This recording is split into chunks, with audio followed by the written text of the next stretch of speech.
Welcome everybody. This is our first installation of Walking Wednesday here in 2024. A beautiful evening. So we're excited to be here in Bancroft Park up on the north side of Lansing, the northeast side of Lansing over by Groesbeck. It's this beautiful park. We're going to hear all about it today. So welcome to the latest installation of Walking Wednesday. One of the assets we have here at Bancroft Park is we have an organization that supports the park, and we have this in a few different parks, the Friends of organizations. And at Bancroft Park, we have a very trying to think of the best word, a very aggressive, a very popular, a very exciting Friends of Bancroft Park who put a lot of blood, sweat, and effort into making sure that our park is the best park that it can be, into advocating for this park. And the president, I'm going to introduce Abby. I'm going to have you say a few words as the president of Bancroft Park, and then we're going to have Nancy talk a little bit about some of the things that are coming in. So welcome. Thank you, Andy. My name is Abby Deno, and I am proud to be the president of the Friends of Bancroft Park. I'm so grateful for everybody getting involved in protecting this really special place in Lansing, where, you know, there's unique plants and animals that have habitat that you don't usually see in an urban area. So this park is a prime place to try to educate local kids and adults about the variety of living things that can be found in a native Michigan forest. And so my job as an ecology buff is to do the ecosystem, the plant knowledge. I'm going to be helping write signs for the drain commissioner is going to be putting signs around here, educational signs. And hopefully we'll be able to work with school groups and actually get the children involved because, like I said, there's a lot of Lansing parks, but very few of them have an actual native Michigan forest in really good condition. So we're very excited about it. I'm going to jump in here because I want to point out that because of Abby, I've actually got one of these in my yard. She gave me one, or someone that from the, yeah. They were given to us. My wife thought it was incredible. She planted it in our yard, so when they divided out, I didn't come and dig it out. When they divided them out, I was given one. They were giving out plants to everybody who supported Friends of Bancroft Park. So I was there. I wrote my check, and I was given a plant. So one of these lives in my house. So I'm proud to have it. Nancy Malo. Hi, I'm Nancy Malo. I'm a part of the Friends group. We are really pushing and promoting recreational activities within the park. We're putting in a horseshoe pit is just one of the things that we applied for through the grants. We had a concert in the park last month. We've actually had families come out here for picnics. We're hoping on our next wish list that we can get 2 or 3 grills installed right here by the warming house. So there's a lot of different activity things that's going on in this park. So stay tuned.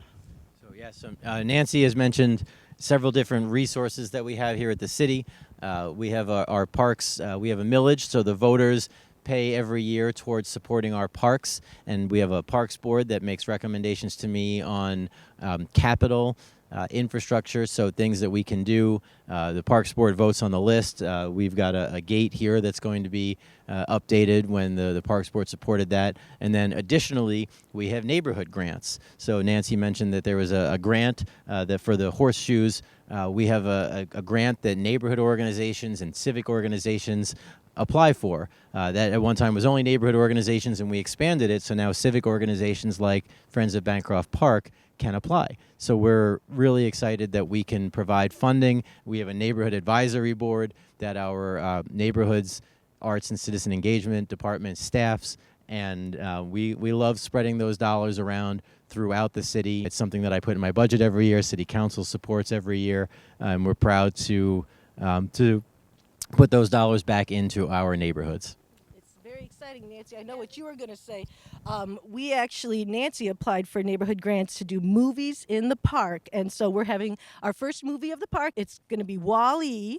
And we have an inflatable screen, a projector, and a sound system. And it's so much fun to just kind of gather in the park and watch a family-friendly movie in a beautiful setting. So that's going to be a lot of fun. We're also planning to do movies in October and September as well. And so that'll all be available on our Facebook, Bancroft Park Friends.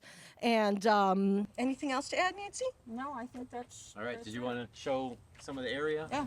All right, Okay, let's do great. it.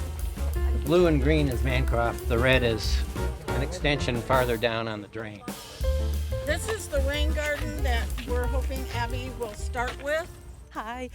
The rain garden here has been a little neglected, and it's filling in with invasive plants.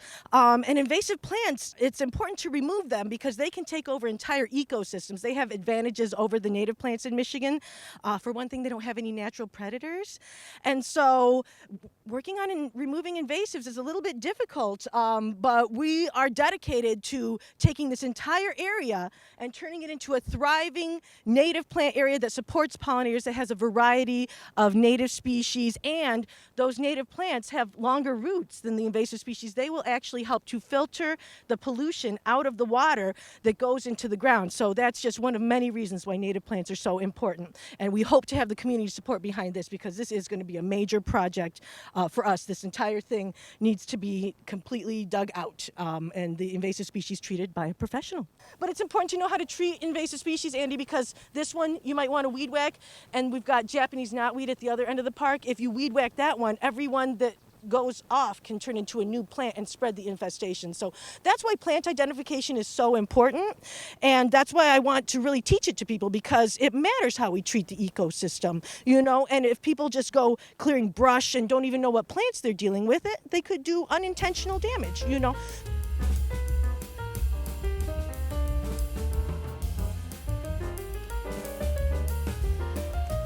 Take you up to the playground, yeah, which is up on the Mason Esker. This is the only park that I know of that has part of the esker that was left. Yep, you did. Yes. Pushed up from the glaciers. You're getting definitely through it. walking up that right now to the sign up here about it.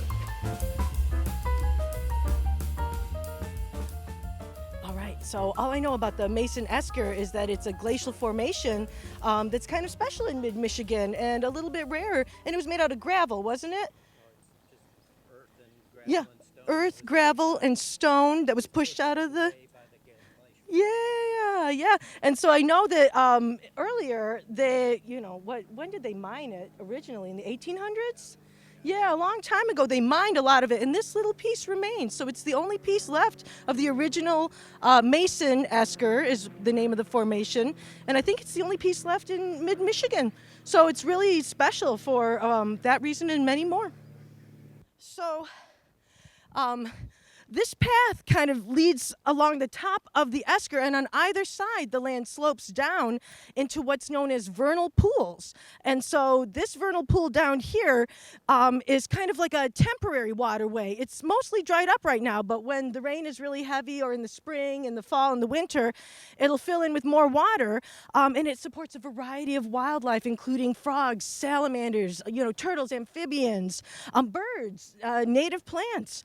And so those are actually a really important part of the ecosystem that often get tore up with development. There's no protections for many vernal pools and seasonal waterways, which is part of the reason we have so many drainage problems in our community, because a long time ago they didn't know how important these features were, and they just thought they could rip it up and build whatever they wanted. So the places where they still remain, there's a big one in the middle here, and that has actually been hooked into the drainage system of the golf course somehow.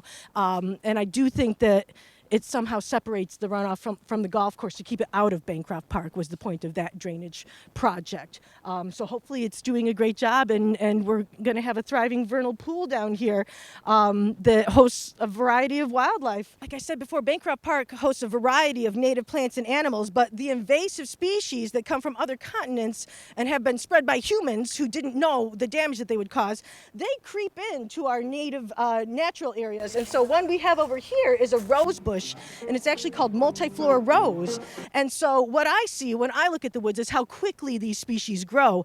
Last fall, I didn't even notice this multiflora rose, and now here it is getting big and growing into the tree canopy already. So if we don't put resources toward taking care of invasive species like this, they will continue to spread until they cover up all of the native plants and starve them of their resources, and there won't be any left. This has been a continual problem, since the introduction of invasive species, and it's something that we need to deal with if we want to save our resources for the future.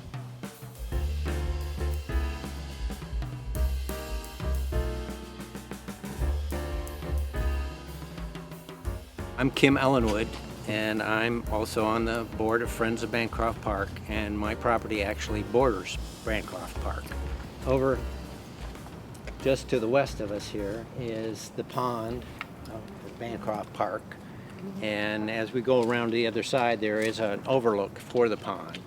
But we've had all kinds of turtles in there. We have blue heron, we have geese, we have mallards, of course, which are everywhere, but also wood ducks have nested and made use of Bancroft. And we also get other raptors like owls and hawks and that come in, and so there's a lot of wildlife that uses Bancroft Park, and they're especially active at night. We have deer, of course, and turkeys have recently come in the last 10 years or so, and it's such a wonderful jewel here in Lansing, that a lot of people don't even know about. So come, enjoy. Hello everyone, and welcome to 2024's Walking Wednesday series. My name is Robin Anderson King with the Department of Neighborhoods, Arts, and Citizen Engagement, and I want to welcome you to Bancroft Park. We are here with the Friends of Bancroft Park. This is a group of people who like to take care of the park, and as you can see, this is a special place. It is green, it is lush, it has walking trails, we have ponds, we have an outlook, and it is absolutely fabulous. Thank you for watching. This is the end of our tour, and I hope you click in onto YouTube and watch this video again and again, and then come out to the park and experience it yourself. Thank you.